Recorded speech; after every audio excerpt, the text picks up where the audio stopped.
Hello friends, welcome to my channel Manu की रसोई। आज बनाएंगे बहुत ही टेस्टी बिहार की ट्रेडिशनल रेसिपी मावा पीठा। मावा पीठा बनाने के लिए चलिए सबसे पहले हम ड्राई फ्रूट को कट कर लेते हैं। तो यहाँ पर हमने लिया है काजू, बादाम, किशमिश बारीक बारीक काट लिया है। साथ में लिया एक छोटी कटोरी डेजिकेटेड कोकोनट पाउडर। इसको भी हमने घर पर ही तैयार किया है। तो चलिए सबसे पहले हम इसको हल्का सा रोस्ट कर लेंगे, धीमी आंच पर रोस्ट करेंगे। अब बाकी के जो ड्राई फ्रूट हमने काट करके रखे हैं इनको भी हम डाल करके रोस्ट कर लेंगे। तो धीमी आंच पर हल्के से चलाते हुए बस हमें भूनना है। बहुत ज़्यादा हमें कलर वगैरह चेंज नहीं करना है, बस इतना ही हम रोस्ट कर लेंगे। अब इसको निकाल लेते हैं एक प्लेट में। ड्राई फ्रूट को हमने प्लेट में निकाल लिया है। अब चलिए इसी पैन में हम भून लेंगे खोया। तो ये हमने खोया घर पर ही तैयार किया है। आप मार्केट से भी ला सकते हैं, लेकिन जो घर की प्योरिटी होती है उतना तो मार्केट में नहीं मिल पाती है।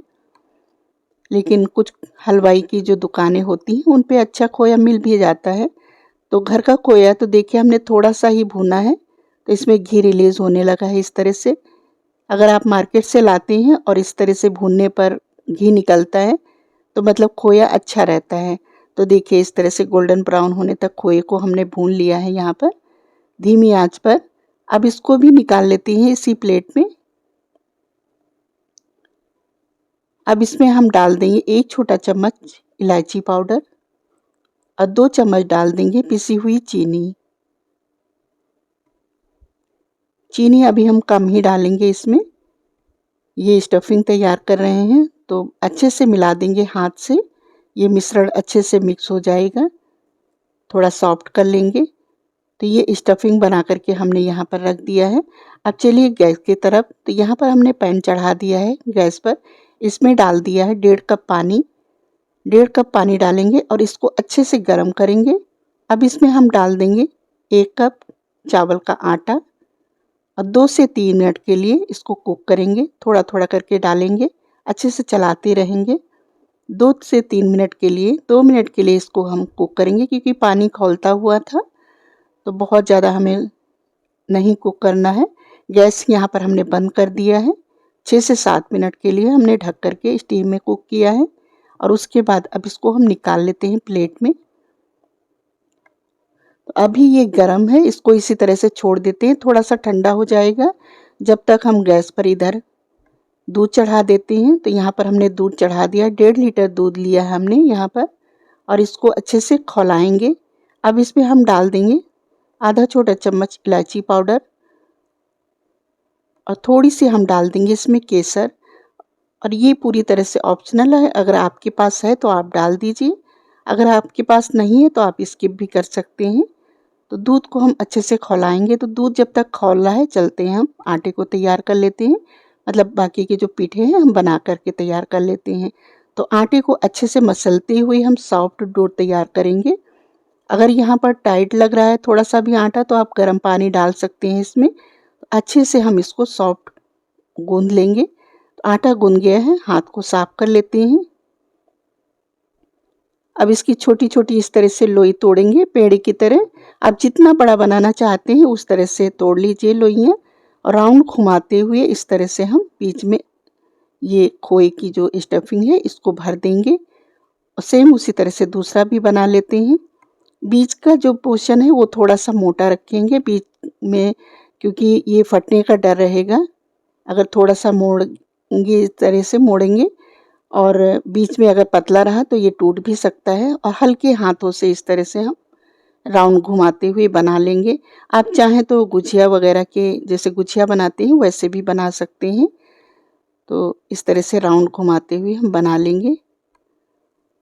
बीच में भरेंगे, ये स्टफिंग रखेंगे खोए की, और साइड से इस तरह से मोड़ते हुए बहुत ही आसानी से बन जाता है। बस थोड़ा हल्के हाथों से बनाना है, बहुत ही आसानी से, वरना ये टूटने का भी डर रहता है। तो इस तरह से राउंड घुमाते हुए हम इसको बना लेंगे। तो इसी तरह से हम सारे तैयार कर लेंगे। बहुत ही आसान है बनाना। आप चाहें तो बीच से इस तरह से चिपका कर थोड़ा सा प्रेस करके भी बना सकते हैं, रसमलाई की तरह इस तरह से बनेंगे। तो चलिए इसी तरह से हमने सारे बना करके यहाँ पर रख लिया है। तो सारी पिठाई तैयार हो गए हैं। अब चलिए गैस की तरफ चलती हैं तो यहाँ पर दूध भी उबाल आने लगा है, यहाँ पर अच्छे से खौल गया है। अब इसमें एक एक करके पीठा हम इसमें डाल देंगे सारे और 2 से 3 मिनट के लिए इसी तरह से उबलने देंगे।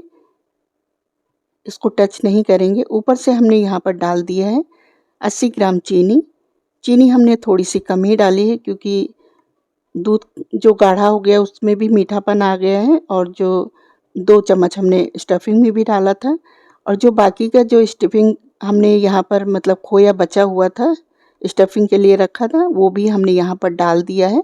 तो इसलिए देखिए अच्छा सा ये गाढ़ा हो गया है और ये बनने के बाद जब इसको निकाल करके रखेंगे तो ये और गाढ़ा हो जाएगा। तो बहुत ही देखिए बन करके तैयार हो गया है, बहुत ही टेस्टी बना हुआ है इस तरह से। तो 5 से 6 मिनट के लिए हमने इसको कुक किया है तो देखिए एकदम रसमलाई की तरह तैयार हो गया है।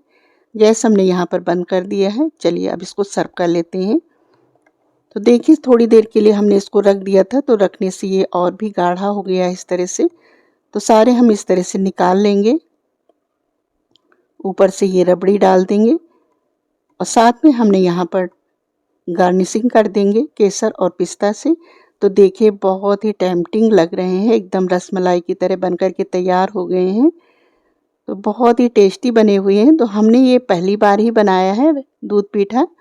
तो देखिए बहुत ही सॉफ्ट भी बने हुए हैं ये, बहुत ही टेस्टी और एकदम देखिए चम्मच से बहुत ही आसानी से कट जा रहे हैं।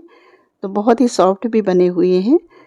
तो मैं तो हमारे इधर दूध के फरे बनाए जाते हैं लेकिन इस तरह से खोया भर करके नहीं पीठा बनाया जाता है। तो ये बिहार साइड में बनाया जाता है।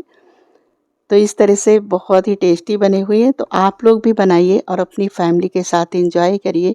जब भी कुछ मीठा खाने का दिल करे तो बस झटपट बनाएं और अपने फ्रेंड्स और फैमिली के साथ बच्चों के साथ एंजॉय करें। रेसिपी हमारी पसंद आई हो तो वीडियो को लाइक, चैनल को सब्सक्राइब करना बिल्कुल मत भूलिएगा। अपनी ओपिनियन हमें ज़रूर लिखिएगा। मिलते हैं फिर किसी नेक्स्ट रेसिपी के साथ। Thanks for watching.